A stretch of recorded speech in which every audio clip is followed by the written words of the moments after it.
अमृत बिंदु उपनिषद में लिखा है, वो जिसमें सभी जीवात्माओं का वास है और वो जो सभी जीवात्माओं में वास करती है, सर्वोच्च सत्ता, परम ब्रह्मांडीय चेतना, मैं वही हूँ। अहम ब्रह्मास्मि। असली मार्गी वही है, असली खोजी वही है जो स्वयं की तलाश में है। सारे सवालों को त्याग दो, सिर्फ एक के, मैं कौन हूं। आखिर एक बात ऐसी जरूर है जिस पर तुम पूर्ण विश्वास कर सकते हो, और वो है तुम्हारा होना। कि तुम हो, मैं हूं का भाव तुम्हें मैं कुछ हूं की मान्यता से ऊपर उठाता है, और मैं ये हूं, मैं ऐसा हूं, मैं वैसा हूं का भाव तुम्हारी खोज में अड़चन डालता है। ये जानने के लिए कि तुम कौन हो, तुम्हें उन सब बातों की तरफ ध्यान देना होगा जो तुम नहीं हो, जैसे कि ये शरीर, ये भावनाएं, ये विचार आदि। निसर्गदत्त जी कहते हैं कि जितनी साफगोई से तुम इस बात को जान लोगे, उतनी ही जल्दी तुम्हारी खोज तुम्हें उस स्थिति तक पहुंचाएगी जहां तुम यह समझ सकोगे कि तुम एक अनंत सत्ता हो। नमस्कार दोस्तों, मेरा नाम है रवि। सिद्धों की परंपरा में आज हम बात करेंगे निसर्ग दत्त जी महाराज की। कहते हैं कि उनका जन्म 1897 में हुआ। वे हनुमान जयंती के दिन पैदा हुए और घर वालों ने उन्हें नाम दिया मारुति। उनके पिता के एक मित्र थे जिनका नाम था विष्णु हरि भाऊ। वे अक्सर आध्यात्मिक विषय पर चर्चा करते और मारुति उन्हें बहुत ही ध्यान से सुना करते थे और उनके लिए बहुत ही आदर और सम्मान का भाव रखते थे। जब मारुति 18 वर्ष के थे तब उनके पिता की मृत्यु हो गई। बड़ा परिवार था। मारुति को मिलाकर 4 भाई और 2 बहनें। मारुति के भाई काम की तलाश में तत्कालीन बंबई गए और इसके बाद मारुति भी बंबई पहुंच गए काम की तलाश में। पहले उन्होंने एक कम तनख्वाह वाली नौकरी पर एक अकाउंटेंट के तौर पर काम किया और फिर नौकरी छोड़ खुद का व्यापार किया, जिसमें उन्हें मनोनुकूल सफलता मिली। आधी उम्र बिता देने तक भी उनमें साधुता के कोई लक्षण दृष्टिगोचर न हुए। परंतु एक शाम उनका एक मित्र यशवंत राव उन्हें नवनाथ संप्रदाय के गुरु श्री सिद्धरामेश्वर के पास ले गए। गुरु ने उन्हें मंत्र दिया और ध्यान करने की विधि बताई। साधना के प्रारंभिक काल में ही उन्हें अलग अलग तरह के दृश्य नजर आने लगे और वे ईश्वरीय मूर्छा का भी अनुभव करने लगे। और इसके पश्चात मारुति की पहचान कहीं पीछे छूट गई और जिस सत्ता का उदय हुआ वो थी निसर्ग दत्त। उन्होंने नंगे पांव ही हिमालय की यात्रा की, हिमालय में तप करने के लिए, मगर वे वापस लौट आए और उन्होंने इस यात्रा की उपयोगिता को व्यर्थ करार दिया।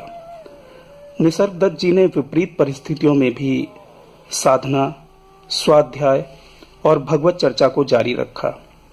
साधना के वक्त प्राप्त शक्तियों का उपयोग जब उन्होंने जन कल्याण के लिए करना शुरू कर दिया तो गुरु ने उन्हें ऐसा करने से मना किया। निसर्गदत्त जी कहते हैं, सत्य कभी मिटता नहीं और असत्य कभी हुआ ही नहीं। एक बार आप ये समझ लेते हैं कि मृत्यु शरीर को आती है, आपको नहीं, तब आप अपने शरीर को वस्त्र की तरह बदलता हुआ देख सकते हैं। तुम्हारा वास्तविक अस्तित्व समय, जीवन और मृत्यु के परे है।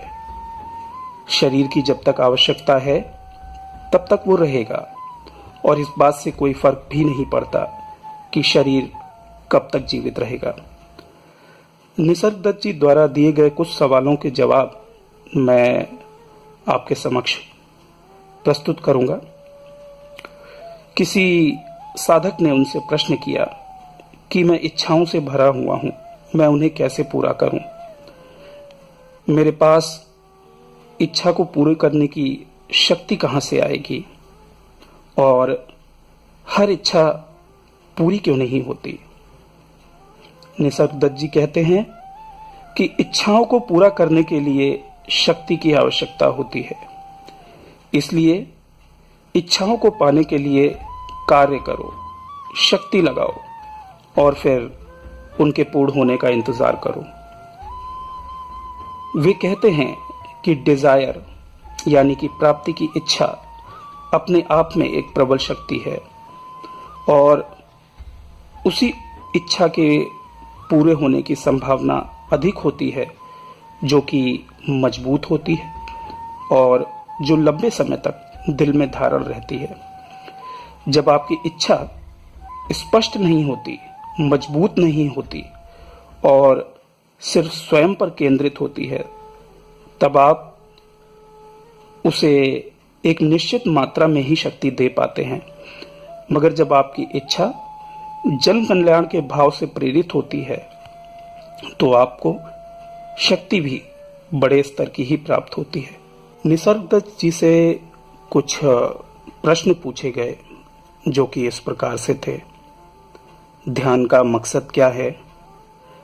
हमें रोज ध्यान करने को क्यों कहा जाता है? क्या कोई शॉर्टकट है ध्यान मार्ग में? इसके जवाब में उन्होंने कहा, असत्य को उसके मूल स्वभाव में देख पाना ही ध्यान है, क्योंकि सत्य स्वरूप तो आप पहले से ही हैं, परंतु जब असत्य को आप पहचान लेते हैं और असत्य का पर्दा आपकी आंखों से हट जाता है, तब सिर्फ सत्य शेष रह जाता है। नियमित तौर पर ध्यान आपको सत्य और असत्य में भेद करने का अवसर प्रदान करता है और ऐसे ऐच्छिक रूप से नियमित ध्यान करने से आपकी नजर उन चीजों को पकड़ने लगती है जो कि असत्य हैं, और जब आप असत्य का त्याग कर देते हैं तब आप सत्य के साथ हो जाते हैं, सत्य में स्थित हो जाते हैं। निसर्गदत्त जी कहते हैं कि ध्यान मार्ग में कोई भी रास्ता छोटा या बड़ा नहीं होता। हाँ, ये अवश्य है कि कुछ लोग जल्दी कामयाब होते हैं और कुछ देर से और कुछ बहुत देर से, मगर यहाँ पर धैर्य की बहुत बड़ी भूमिका हो जाती है। महाराज जी कहते हैं कि मैं एक साधारण सा व्यक्ति था, परंतु मैंने गुरु वाक्य पर भरोसा किया। गुरु ने मुझसे कहा कि तुम सिर्फ स्वयं का चिंतन करो, स्व पर पूरा ध्यान केंद्रित करो, यानी कि मैं हूँ। और मैंने अपनी आत्मा और पारिवारिक गतिविधियों के बाद बचने वाले समय को इसी भाव पर पूर्ण समर्पित रूप से केंद्रित कर दिया। वे कहते हैं कि इस मार्ग में अगर आगे बढ़ना है तो मैं हूं के भाव को आत्मसात कर लो। यही शुरुआत है और यही अंत भी। निसर्गदत्त जी से एक सवाल पूछा गया कि मैं एक शिक्षित व्यक्ति हूं और मैं देख सकता हूं कि अलग अलग लोगों के विषय में पढ़ने के कारण मेरा मन अब किसी बात पर जल्दी विश्वास नहीं करता, और कहते हैं कि योग मार्ग में अविश्वास सबसे बड़ी बाधा है। जिसके उत्तर में वे कहते हैं कि मेरे स्वयं के गुरु ने मुझे हर बात पर डाउट करने को कहा, सिवाय एक के, वह था स्व, अपने आप के।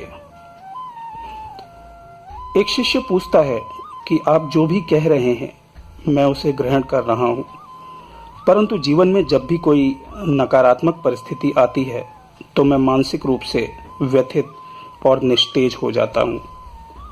तब वे कहते हैं, आप जीवन के घटनाक्रम को परिवर्तित नहीं कर सकते, परंतु स्वयं का दृष्टिकोण अवश्य बदल सकते हैं।